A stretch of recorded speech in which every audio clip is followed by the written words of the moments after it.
Hi అండి. Welcome back to my channel. ఈరోజు recipe వచ్చేసి పొట్టు మినపప్పుతో పచ్చడిని చేసి చూపించబోతున్నాను.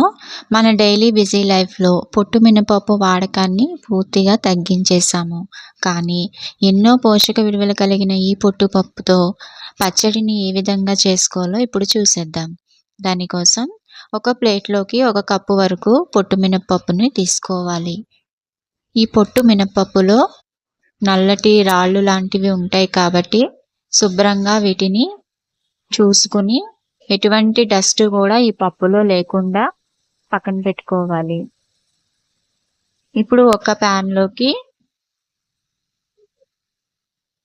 ఆయిల్‌ని తీసుకోవాలి. ఆయిల్ కొద్దిగా ఎక్కువగానే తీసుకోవాలండి. ఎందుకంటే పొట్టు మినపప్పుని మనము వేయించాలి కదా!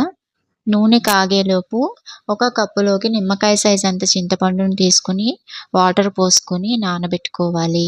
నూనె కాగిన తర్వాత అందులోనికి కారానికి తగినట్టుగా 5-6 వరకు ఎండుమిరపకాయలను వేసి వేయించుకొని పక్కన పెట్టుకోవాలి. ఇప్పుడు అదే ఆయిల్‌లోకి మనం తీసుకున్నటువంటి పొట్టు మినపప్పును వేసుకొని మీడియం ఫ్లేమ్‌లో పెట్టుకొని మంచి సువాసన వచ్చే వరకు దోరగా ఈ విధంగా గోల్డెన్ బ్రౌన్ కలర్ వచ్చేంత వరకు కూడా వేయించుకొని స్టవ్ ఆఫ్ చేసుకొని చల్లారనివ్వాలి.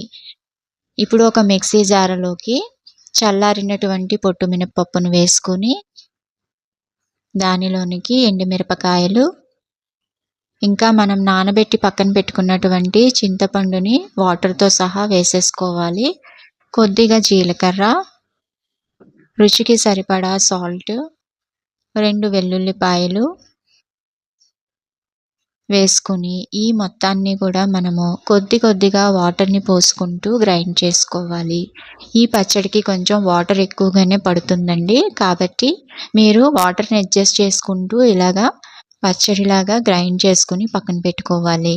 ఇప్పుడు ఒక ప్యాన్‌లోకి పోపు కోసం కొద్దిగా ఆయిల్‌ని పోసుకొని ఆయిల్ హీట్ అయిన తర్వాత ఇందులోకి 1 టేబుల్ స్పూన్ ఆవాలు, 1 టేబుల్ స్పూన్ పచ్చిశనగపప్పు,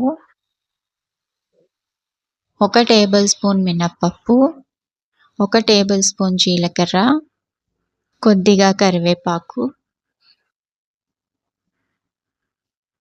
ఒక 2 ఎండుమిర్చి వేసుకొని పోపంతా కూడా వేగిన తర్వాత ఈ పోపుని పచ్చడిలోకి తీసుకోవాలి. ఎంతో రుచికరమైన ఈ పొట్టు మినపప్పు పచ్చడిని వేడివేడి అన్నంలోకి వేసుకొని నెయ్యి వేసుకొని కలుపుకొని తిన్నట్లయితే చాలా రుచిగా ఉంటుంది.